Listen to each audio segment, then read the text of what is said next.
And with this, and actually with talking to Nele, we talk a lot about interdisciplinary research. I told her that at one evening, it was even a re-broadcasting during the night when I couldn't sleep. And I saw a program and it's called, I think, Alleen Elvis bleef bestaan. So only Elvis is still keep on going or something. And I saw that time Damya, oui. And I told Nele she was fascinating and the way she looks at science, and she's really someone that I would love to include in my program because she is, for me as well, the true embodiment of interdisciplinary research and looking beyond what is the convention. And Nele just very I would say in a very, very straightforward way. Ah, but I know her. I can ask her. We're together in the Young Academy, which is actually something. If you are attached as program participant and you are affiliated with a Dutch speaking or the Flemish university, and you want to make impact that really weighs on society, don't hesitate to apply for the Young Academy. I know that Neil and Damya are quite active there. Um, and so I reached out, and last year, due to the agendas, it was not possible. So I'm utterly honored and happy to have you here with us, Professor Laoui. You are a research professor at the Brussels Center of Immunology at the VUB. You're a group leader in the lab of dendritic cell biology and cancer immunotherapy at VUB. You graduated in bioengineering science and obtained a PhD degree at VUB under the supervision of Patrick de Batslier. You did a postdoc in Switzerland, and after returning to Brussels, you became the research professor at the Brussels Center of Immunology at VUB. And you were appointed by VUB as a director. Additionally, and this is also something I really want to say, and then I stop not to hamper or take more of your time. And I liked reading this in your biography. You really strive to support aspiring female scientists in finding the courage to pursue and build high-level scientific careers in STEM fields. You are a member, as I already said, or you were a member, yes, indeed, at the Young Academy, where you were particularly involved in science communication and gender equality in academia. And in recognition of your promising research and contributions to science communications, you were appointed Commander of the Order of the Crown of Belgium in 2024, which is quite impressive. Professor Lowry, thank you for being here. I'm very, very honored. And please, you can share the screen and present your work. Thank you. Thanks a lot for the introduction. I will try to share my slides. You see the slides now? Yes. Okay, so I will immediately start with the topic since you already very nicely introduced myself. Wait, do you see my pointer? No. No. I will. And now? Yeah. Okay, good. Okay, so 90%. It's a quite big percentage. This is actually the amount of patients that don't die from the primary tumor they get, but they die from metastasis or tumor relapse. So actually from the 100% people who die from cancer, 90% die from metastasis and relapse. And against metastasis and relapse, we actually by now don't have a lot of very good therapies. So we have an issue because actually 90% of the patients die because we can't really treat them well. And so that's something that my team and I try to solve. We want to find new therapies for all these people so that they can survive. But to find therapies, we first have to understand how cancer works and what cancer actually is. So therefore, we have to start with our own body. And cancer is actually just cells from our own body that can get mutated in towards cancer cells. And this can happen through a lot of ways or you can have mutations in your DNA that are inherited, that you just get from your parents, or your cells can multiply. Sometimes you have to replenish the cells in your body. And just by mischance, you will have mutations occurring in your DNA, or you can also get mutations through external factors such as UV light, exposure to radioactivity, by smoking, and so on. And the common feature of all cancers is that cancer cells actually will be able to always multiply. So they will multiply even if there is no need for your cell to divide. And they will continue to multiply and multiply until you get in your organ a small tumor. And against these dividing cancer cells, there are already quite some therapies that are existing. For example, chemotherapy and radiotherapy are therapies that you probably all have heard of. So these therapies are very efficient to kill cells that are dividing. So they're very efficient to kill cancer cells. But the issue is that they also target other cells in your body that are dividing. For example, your hair is constantly growing, so your keratinocytes, so the cells of your hair, will also be targeted. That's why when, for example, you get chemotherapy, your hair will fall off. Also, a lot of cells in your gut are always being renewed. So the inner cell line of your gut is fully renewed every 4 days. So if you get chemo, you are very, very sick because you also attack a lot of these organs. So these work partially. You also can get resistances, but they have a lot of side effects. And in the past, researchers have always tried to tackle cancer by looking at what are the cancer cells and can we kill the cancer cells. This seems obvious, but there is also another way of looking at it. And this is a bit the seed and plant paradigm. So if you don't want to have this bad plant growing, or you try to kill the seed, but what you can also do, if you can't kill that seed easily, you can also try to make the soil not so good for the seed. And that's what we will actually do as an immunologist. We will look at the microenvironment, the environment around the cancer cells, because if you can make this soil so poor or so bad that the seed can't grow, well, then also your cancer cells will not grow. And so we'll use the microenvironment to target these cells so that the cancer cells won't be able to grow. And the reason why we also do that is because actually a tumor doesn't look like this. A tumor is not a bunch of cancer cells together. A tumor has to be seen as something a bit more complex and has to be seen as a small little new organ that grows inside your body, for example, in your breast or in your lung or in your brain. And in this, what we call the tumor organ, you have obviously these cancer cells, but you also have, for example, blood vessels. And these blood vessels are important for the cancer cells because they will bring oxygen, they will bring nutrients so that cancer cells can grow much faster. You also have structural cells, such as these depictions here of fibroblasts that will keep the tumor together. And then you have plenty of these other cells are depicted here, which are cells of our immune system. And these are the cells that we are really interested in. So to give a little recap of what the immune system has to do in general, so the immune system basically has 3 main functions. The first function of the immune system is to be able to recognize everything that is foreign in your body or that shouldn't be there. So that's the first thing. If something enters your body and shouldn't be there, for example, bacteria or a virus, then your immune system has to immediately recognize this is something that shouldn't be there. We have to recognize this thing as a bad thing, for example, as a bacteria. So I told you cancer cells actually are mutated forms of our own cells. So that's not always easy to recognize as something foreign because these cells, even if they are mutated, they still look a lot like our own cells. So once the immune system has done this first function, has recognized what shouldn't be there, the second goal is to kill it. It's a very xenophobic system. Let's say everything that is foreign should be killed immediately.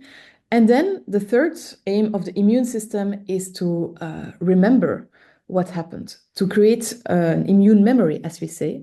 so that if the next time the same bacteria, for example, enters your body is fully equipped immediately to immediately kill this foreign thing without getting sick. And that's also the principle of vaccines. When we give a vaccine, then we give a part of a bacteria or an attenuated, a killed bacteria, so that when you encounter the real living bacteria, you will not get sick, but your immune system will already be ready to immediately tackle these bacteria. So we know that we have these immune cells that should have fulfilled these roles, and so they should recognize, they should kill, and they should generate a memory. But to understand what every one of these cells in a tumor is doing, to actually see how we can use these cells to generate therapies, so who is killing the cancer cells or so on, we have to really know what is the exact role of every cell. And cells will function through the proteins they express. So the functional units in our body, so we have the cells, their role will be defined by which proteins they express. So they can express a lot of proteins inside them or express it on their cell membrane. They can also secrete proteins. And the proteins that they will generate, all these cells, this is actually already encoded in the DNA. So as you know, nearly all our cells have DNA, which is a very, very long molecule. To give a very fun fact about DNA, if you would take the DNA of every cell that you have in your body and you align this DNA, then you can go from here to the sun and back 600 times. But that's not the topic of my talk. So what we are interested in is to know which proteins are expressed, so what the cell is doing. We know that we have DNA in the cells, and in this DNA, there are particular regions that are called the genes that can be transcribed, and these genes will be the regions that encode for the protein. So then these can be translated into proteins. So if we know which genes are present in the different cell types, we will first of all know what is the identity of the cell, so who is there, and we also will know for which proteins they can be translated, so we'll know which function these cells are doing. So we actually want to know which are the genes that are expressed by all these different cell types. And if you look very well at this tumor, you might realize that it actually looks a little bit like a cocktail, full of different cells, full of different ingredients. If we want to modify this tumor microenvironment and we want to heal cancer, we want to work with it, it's a bit like if you have a cocktail that is bad tasting, for example, this might be very too sour, but if you have a cocktail that tastes bad and you want to change it, what you need to know is to know which ingredients are there. Only then you will be able to make a better cocktail. So we don't need to know the information about the tumor cocktail. What we need to know is the information about each separate cell, about each separate ingredient. So what we then do is that when we get a tumor, this can be from a mouse, this can be from a patient, we will dissect these tumors using protocols that I will not explain you now, but you can always come to the lab and visit us and see how this goes. And we will try to separate these cells, and we will isolate every cell in very small droplets, all in water droplets. Wait, this is a video. I'll try to make it work. I can't make it work because I'm in pointer mode. Give me 1 minute. Up here you see these little cells popping up. I don't know if you can see it. Yeah, here. So we had little cells popping up, and they go all in a water droplet. So we can separate each cell of the tumor like this. This is not done by us. This is done by our friends, the civil engineers. And once you do this, you can separate your cells. And what you can do, and so here we have all the little white things are the cells in an oil in water droplets. And you can also attach a barcode. So all these little colors are different barcodes. And what I will not go very much in detail, but what you can do is that you can then in each little droplet put enzymes so that you will be able to extract the RNA that is present, and that you can reverse transcribe this RNA to cDNA.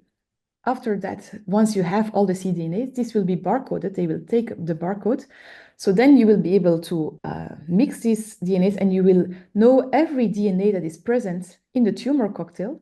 But since there are barcodes, you will be able to know every DNA that is coming from each different cell. So actually, we'll know all genes that were present and you know from which cell all these genes are coming.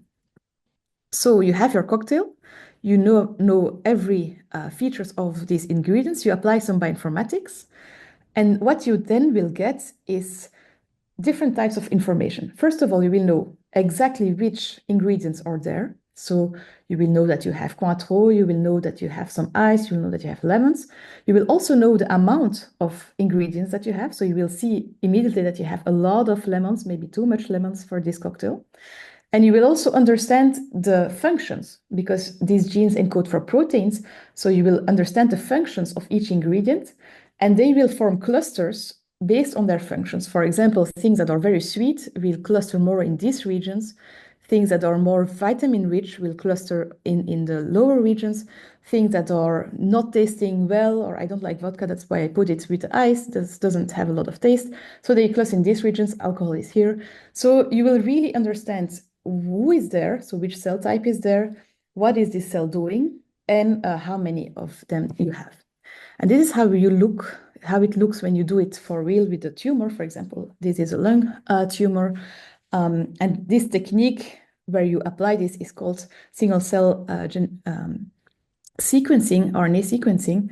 And so this is a result of this tumor. So each little dot that you see is one cell, and each group of dots is what we call a cluster. And these are clustered based on the features that we identify based on the RNA. So here we see that we have this type of cell, here we have B cells, here we have other types of cells. And you also see how many or how few they are. And then we can also look further on what they are doing. And to come back to a more simplistic explanation, now that we have all this information, we can really know what all these cells are doing. And for example, we know that this cell here, it's called a dendritic cell. It's my favorite cell type. It's the best cell ever, even if some think it's not true. So the dendritic cells are actually the ones that are doing this first function of the immune system. And remember, the first function was to recognize who is foreign. So the dendritic cell acts a bit like a general who can recognize whatever shouldn't be there. The second function goal of the immune system was to kill once you have something that is foreign. And this is the role of the T cells. So these are actually the soldiers. So how do these cells work together in cancer? Well, actually what you have is that sometimes some cancer cells will die. They will release parts of them. This is what we call the tumor antigens. And your dendritic cells, which are and the generals, they are always patrolling your body in the search for who is foreign, who shouldn't be there. And these dendritic cells, they swim in your body, they also enter your tumors. And once they see something that is foreign, they will see these tumor antigens and they will say, oh, okay, we have found something. We have found a piece of a tumor. This is not something that should be here. So they will take some little part of it as kind of a proof of we have found something, we have recognized something that shouldn't be there. They take this little proof and then they will migrate toward their headquarters, which are called the lymph nodes. And once they are in the lymph nodes, then they will present this proof of the foreign thing that is there towards the soldiers, towards the T cells. And then these T cells, they now know that there is an issue. They also know who is there. They know there is a cancer cell. Then in your lymph nodes, they will be able to generate an army. So they will proliferate and generate a T cell army. And it's something that most of you already have encountered. For example, if you have pharyngitis, a throat infection, then you will have here in your neck, your lymph nodes that get swollen. That's because of your dendritic cell that took part of your virus towards your lymph nodes, and there your T cells start to form armies. These T cells will then, through the blood, go back to the place of injury, in our example here, the cancer, and there they will be able to specifically kill the cancer cells because they know that these cells are the bad things they have to kill. More material is getting released. And then this cycle will go on and on and on until all cancer cells are cleared. And basically, that is something that happens the whole time in our body. So it might be, I don't know how many people are listening. I saw that there were 50. Maybe 20 of you by now have a little tumor somewhere in your body. And maybe Hilde has it, maybe I have it, maybe Nele. But that's okay, because for healthy people, if we have a good immune system, then this will be cleared and tomorrow they will be gone, these little tumors. So we shouldn't worry too much. But sometimes it doesn't work out and sometimes people get cancer. And there are a lot of issues that can happen in this, what we call cancer immunity cycle.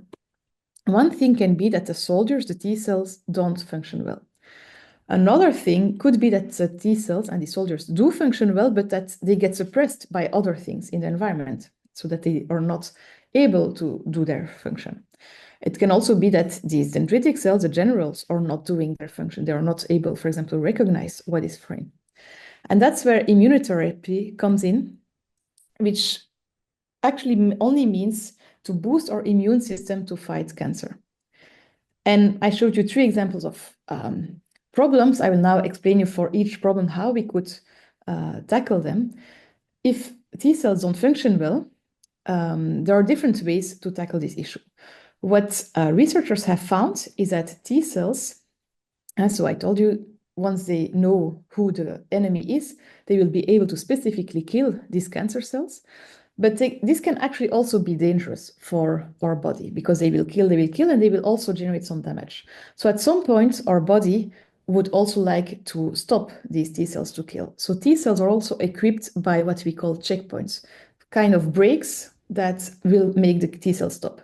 And this is important in case your cancer cells are fully cleared, they're gone. Then your immune system also has to tell your T cells to stop killing. But the cancer cells are a bit smart, and they have seen this.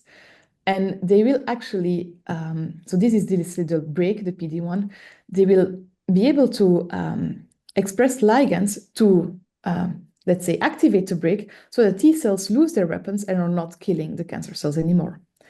Luckily, some known researchers by now, Jim Allison and Tasuku Honjo, who got the Nobel Prize in 2018, found a way to tackle this issue. So what they did is that they, first of all, understood how this checkpoint works. And what they did is that they generated antibodies that can block the interaction. If the interaction is blocked, the brake is not activated, so the T cell remains active and will continue to kill the cancer cells. This is what you call immune checkpoint blockade therapy. And if you know people in your environment that are now getting immunotherapy, specifically in Belgium, this will probably be the immunotherapy that they get. So there are different types of checkpoints, different types of antibodies. But if you hear people, I'm getting immunotherapy, then you can now explain them what they're actually getting. So there are ways to make sure that your T cells will continue to function. Then I also told you that maybe T cells can be suppressed in the microenvironment.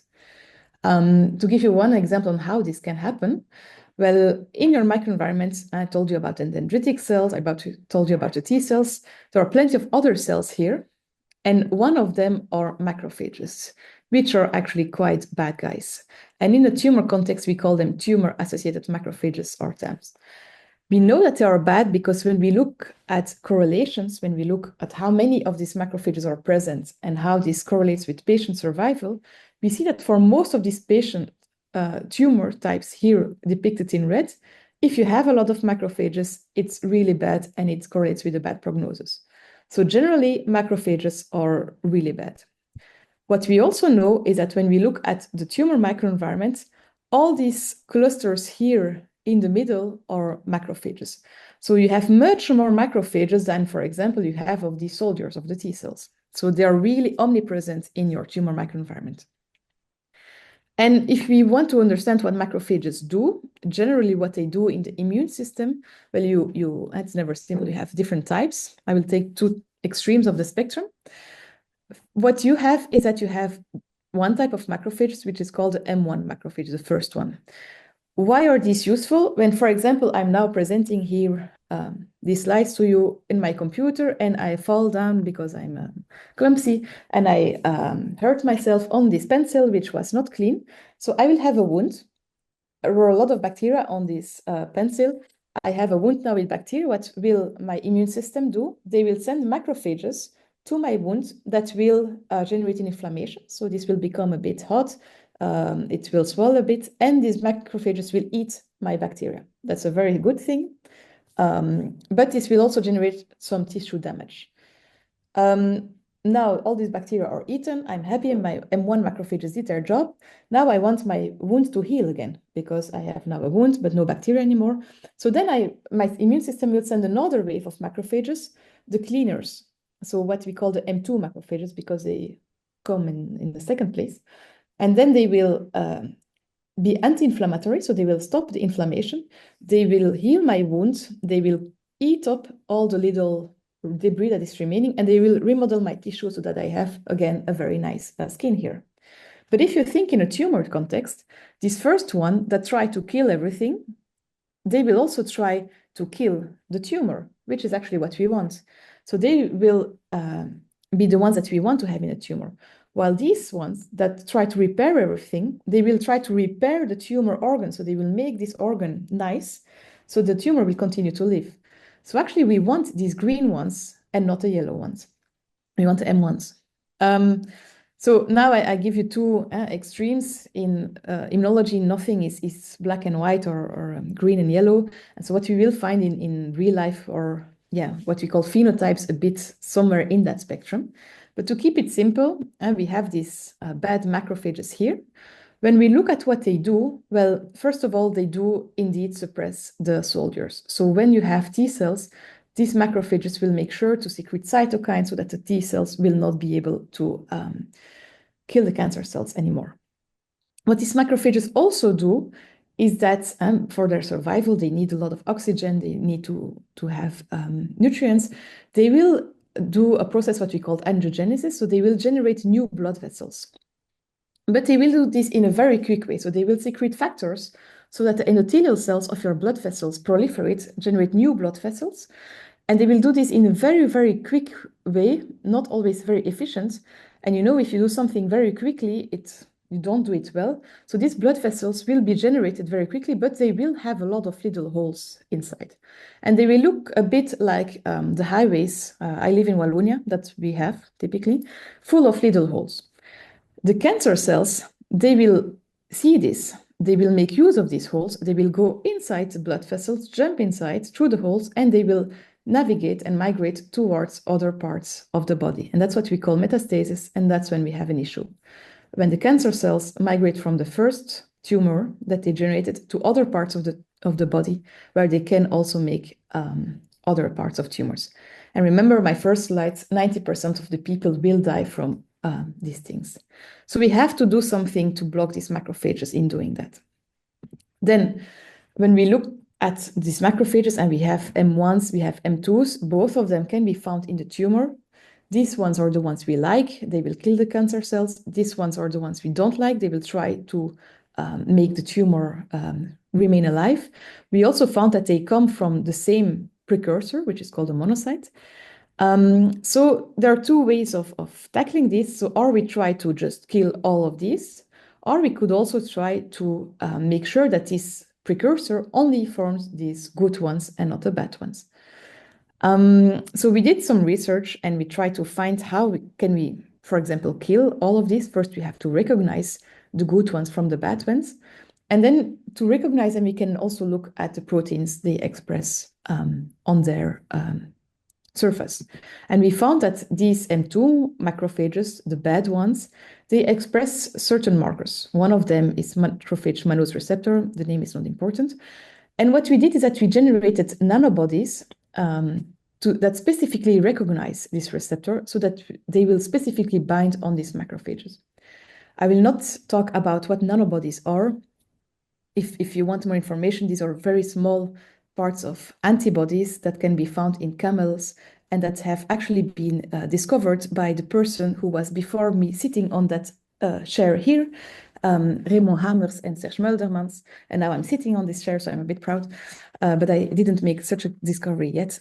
But so anyway, we can make nanobodies that specifically recognize these macrophages. We can label them with radioactivity. We can inject this.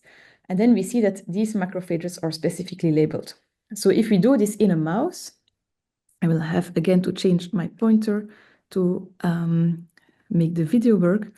You see that here you have a tumor that is highlighted because this tumor is full of macrophages. So it's a breast tumor implanted in a mouse. And this is quite nice as, wait, I will put my pointer again. Yeah, because what we can do with this technique, so we can basically inject mice or patients and know what is the content of the bad macrophages. So this is on a mouse. Now we're already in a phase 2 clinical trial with this. So this is being used in patients, not to kill the macrophages, but to visualize them. And the reason why we do this is because a patient who has a lot of these macrophages, we know that these macrophages can suppress the T cells. So if you give immune checkpoint therapy to these patients and you have a lot of macrophages, they will not be able to respond. So actually, we can use this to know whether a patient would respond or not to immune checkpoint therapy, which could help us to win some time to know if the patients will respond or not, and also a lot of money. So, okay, we have now a way to visualize these macrophages and also to kill them if you put a radioactive label. And the other idea was to also make sure that you have more of these good macrophages. So therefore, we studied on how this monocyte and the precursor is actually becoming the good one or the bad one. And we saw that one receptor was particularly important for that. Again, the name doesn't matter. It's called CSF1R. And what we did is that we saw that if we block this receptor, this is really needed for the monocytes to become the bad macrophages. So if we block the receptor, what we saw is that actually all the macrophages will become the good ones. So just by injecting this antibody in a mouse, but it's also in clinical trial by other researchers, we can really make sure that all the precursor cells that come in the tumor become the good macrophage that does not generate metastasis. Okay, so we can also have therapies to help the T cells to not be suppressed. So the third potential issue that we could have is that the dendritic cells do not work well. And this was a bit what was thought before I started working on dendritic cells. In the community, people believed that dendritic cells are bad cells once they are in tumors, that they cannot capture antigens, that they cannot migrate to the lymph nodes, and that they can also not activate T cells. But to be a good scientist, you have to be a bit, stubborn and not always trust what everyone thinks. And luckily, I found other stubborn people to do this with me. And so we didn't believe that these dendritic cells were all bad. And we were right because we found that there are different types of dendritic cells that come from different precursors. Some come from these monocytes and the same precursors as macrophages. Some come from other specific precursors. And you have different types being present in tumors. For example, we have CDC1, CDC2s, also what we call monocyte-derived dendritic cells, MODCs. So we have all these types, and then we wanted to see what can these different types of dendritic cells do. And we know what is their function is to recognize what is foreign. And we saw that all of these different types are actually capable of recognizing foreign stuff and taking up cancer tumor antigens. Then when we looked at who can bring the message to the headquarters, to the lymph nodes, we saw that only here the CDC1s and CDC2s are able to do that. The MODCs can't do that. And when we looked at who can then generate T cells, who can generate soldiers, also again here only the CDC1s and CDC2s are able to do that. And we saw that this third one, the MODCs can't do that. And on top, they will also even suppress the T cells in their function. And this was actually an important finding because there were already quite some dendritic cell therapy being tried out in patients, but all of them were not really working. There was no efficiency shown. And one of the reasons is because most of these therapies were using monocyte-derived dendritic cell because they are much easier to isolate from the blood. And so obviously, if you take the wrong cell type to do your therapies, well, then you won't have good results. But luckily, we have two of these good dendritic cell with who we could work further. So again, this MODC actually acts a bit like a macrophage and is able to suppress the soldiers, the T cells, but we have two types of dendritic cells, CDC1 and CDC2, that show anti-tumor properties. And so we thought maybe we can use these dendritic cells as type of an anti-cancer vaccine. But first we wanted to see, do we find them back in every type of tumor? We looked at a lot of mouse tumor models.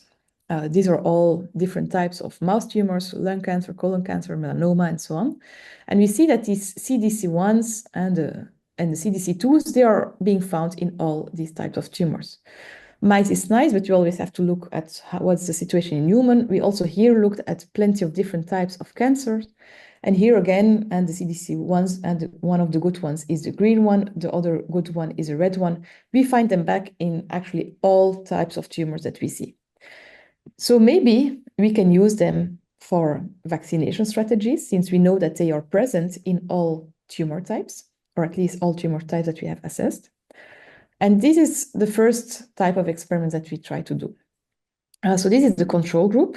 How we do this in the lab? Well, we actually inject cancer cell lines in mice, and what then happens is that the tumor will grow. So that's basically a bit the control. So what we did is that we isolated dendritic cells. So we first did this with the CDC1s. And when you inject the CDC1s in mice, and you then inject cancer cells, well, actually what we saw is that these mice are protected. So the tumor is not growing anymore. And this was quite nice. And we also saw that this worked really nicely for some types of tumors, such as melanoma. And that in these types of tumors, your T cells, so the soldiers, were really well expanded. We then also tried this out with the other type of dendritic cells and the CDC2. And there we also saw that this could also generate very nice results and that some mice were fully protected against cancer growth. But this worked in other types of model. This works, for example, very nicely in lung cancer. And now we also saw that this works in breast cancer. And there we saw that there was what we call a repolarization of the immune system, where these bad guy macrophages could not be generated anymore. So we have these two types of dendritic cells that can really generate immune responses against cancer. So what is our goal? And goal and dream, but we believe in our dreams. So would be to isolate tumors from patients. So for example, a patient has a tumor in the lung. This tumor is surgically removed from the patient, like by an MD. And what we would do then is to isolate the right type of dendritic cell from this tumor. So this dendritic cell has captured the tumor antigens that are from these patients. And then these dendritic cell, now that there is no tumor anymore, we can re-inject them in the same patient. What will the dendritic cell do? Well, first of all, it will migrate towards through the body, because that's what the dendritic cell do. It swims through the body. And it will then, first of all, be able to detect all the small, what we call micrometastases. So all the small cancer cells that are already spread over the body and kill these cancer cells. And secondly, it will be able to generate an immune memory response against this cancer type so that these patients within 5 or 7 years would not relapse anymore and would stay healthy. So this is now also in a therapeutic protocol, something that works in mice, but that we now actively are implementing into a clinical phase. But this costs a lot of money, obviously, and I don't know for the researchers here if you know this cartoon. So I asked Santa for research grants. Do you still believe in research grants? Well, I have met not so long ago Santa, which is this woman, who is actually an ex-cancer patient and who did a lot of actions for cancer patients. And now she is also trying to find a lot of money to make this clinical translation, because we can find, not easily, but we can find money for fundamental research. We can also find money for clinical research, but sometimes to make this bridge, it's not always easy. And so we hope that we and she helps us to find a budget that is needed to do this translation to the clinical phase 1. We are now also heavily working on getting ethical permission to do this. And so we hope that within 18 months, we can inject our first patients. Then to finish, I have worked with a lot of extremely very good scientists in my life, which I would like to thank. Very nice guys, but I always thought that if I would have my own lab, I would like to have my lab, which looks a bit more like this. And this is actually now kind of the case. And so while I'm now presenting here on this share, I would like to also thank all the people in my lab who are pipetting some corridors away. Because obviously science is not something that we do alone. And I would also like to thank everyone for their attention. And so, yeah, if you have questions, and I have to thank all these funding agencies, which is very important.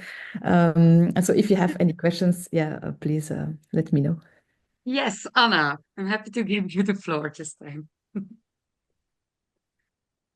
You're on mute, Anja. No, hello. Yeah, thank you so much for the presentation. It was so interesting.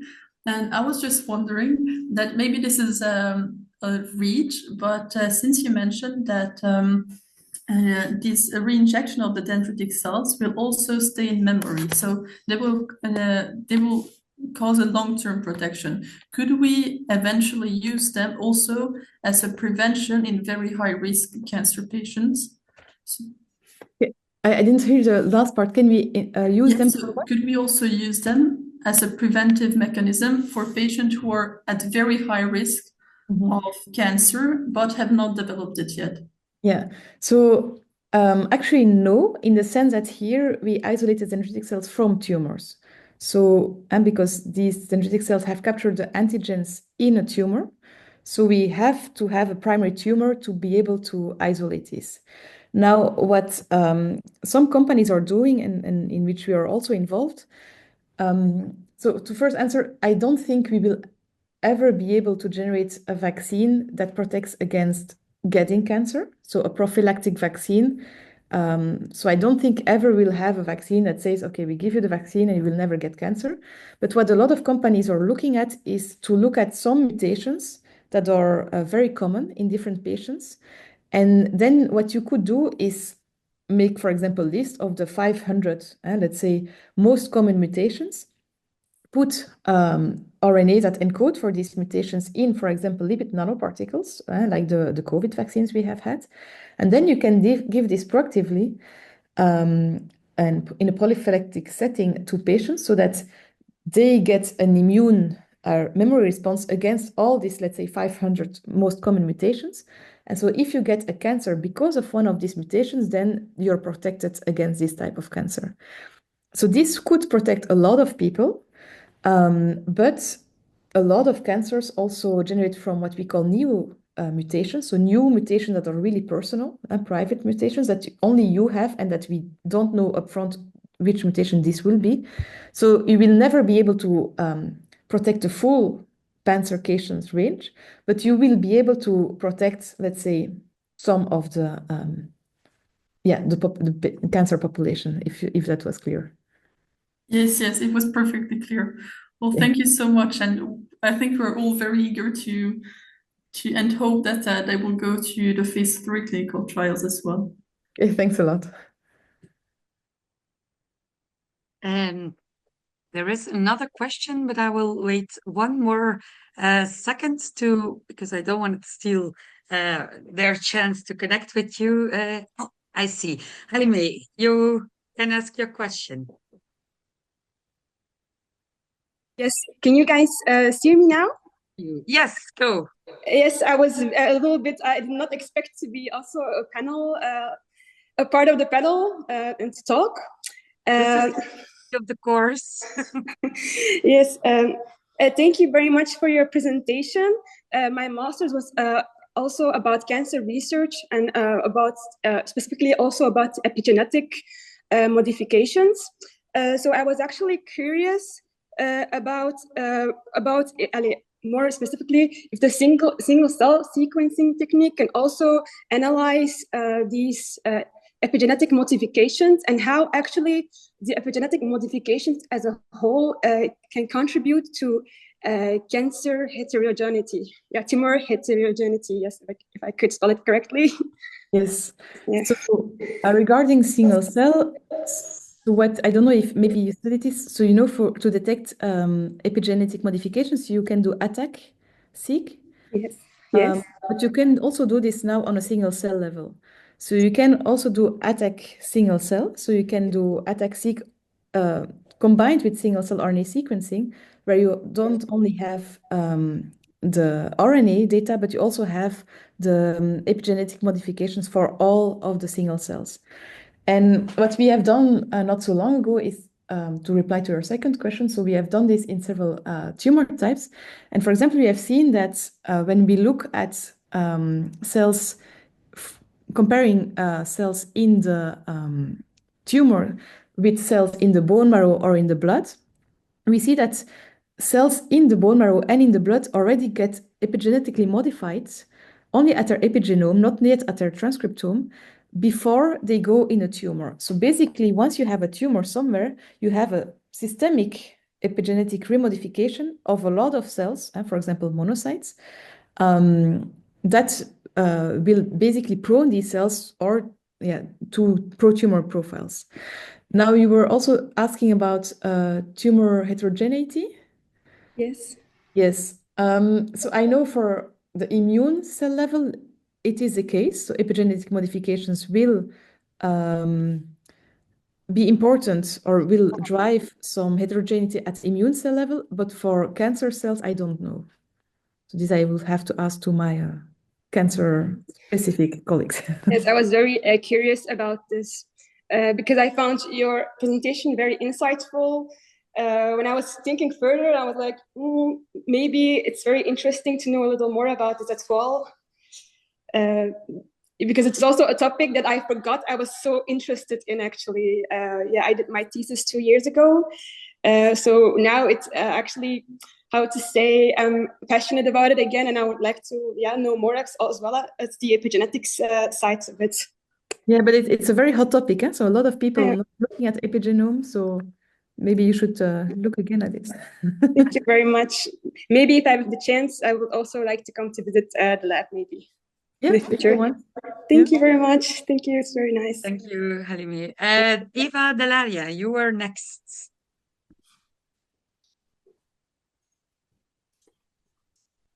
Eva, you're on mute.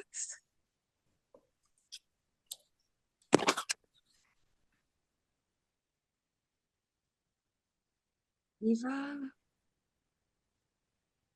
No, and then I will go to Ivana first. And Eva, if you can unmute yourself, you can go ask your question after Ivana.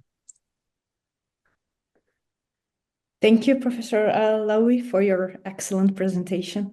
And being part of this institute, I think you will contribute enormously now and in the future. So I was actually wondering about your opinion on the difference in phenotype between the primary and the metastatic state of a tumor, because you started your presentation mentioning that majority of the oncology patients will die from the metastasis, but we know that when you look at genotype and phenotype, there will at a time be different. So what is your opinion of taking into account this difference in terms of therapeutic efficacy? And therapeutic efficacy for which type of therapy? Dendritic cell vaccination. Yes. So you are totally right. If you would do this, so wait, how can I say this? Yes. So what we have to take into account is that this might not work if you take the dendritic cells from a primary tumor in, for example, a phase 4 patient who already has metastatic cells that are totally clonally different from the primary tumor. So in our clinical trial, we now in the first phase, we will mainly include phase 1 and phase 2 patients to see if that works. And only then we will also look at phase 3 and stage 3 and stage 4 patients. Because indeed, you have a very heterogeneous metastatic cancer cell that might not fully resemble the primary tumor, though a lot of mutations will be similar. So we are now testing this also in mouse models. By now, our results look good, but it's too preliminary to say, that it will work with a stage 4 patients. But we will start with earlier cancers first. Okay, but then I'm curious from clinical point of view, from clinical trial, how do you think it's feasible to include patients for your clinical trials? Because the majority of the patients with stage 1 and 2 do not have metastasis in the majority of the tumor types. So how do you think from ethical point of view, you will include this type of patients for... Yeah. So the idea is not to have metastatic patients, but to avoid that they would get metastasis. Okay, it's like a preventive approach. Exactly. So the idea is really to avoid tumor relapse and metastasis. But now we would, for example, one of the tumor types that we would include is ovarian cancer, where a lot of patients anyway get metastasis. So that's why, the reason is not to treat metastasis, but to prevent it. Thank you very much. You're welcome. I get no response from Eva. I will try last time. Eva, can you unmute and ask your questions? I didn't have. You didn't have a question. No. No. Okay. Then I had some questions, but I'm actually, they were answered. Well, they were asked by the students, and I'm very, very happy with your presentation. And I was thinking, if only the government invested the amount they promised now to invest in the army, in your army, I think we're way better off. I'm honestly super, super grateful for your presentation and the way you presented and showed to also people without a biomedical background how you attack recurrent cancer. I think it's a great, great, great gift you have. And it also shows as bioengineers, civil engineers, bioinformaticians need to work together. You can have indeed a great cocktail. And we're almost at the end of our module today. So I think many people were already coming in the mood for this weekend. I really, really want to thank you. I enjoyed your talk a lot. I made concluding slides that I will share with the students. So I took here and there some of what you told to remind them how important your work is. And I think we will hear much more from you. Thank you so much for being with us. Thanks a lot. And for the students, we will take a 17-minute break and we will reconvene at 4. Thank you so much, Professor van der Sikkel, Professor Chloe, for being with us. If you want to stay, you can definitely after the break at 4 p.m. We have Professor Anne van Hoestenbergje, who's an expert, actually an engineer as well in neurotechnologies and implantable devices. So if you want to stay, please be welcome. Thank you so much.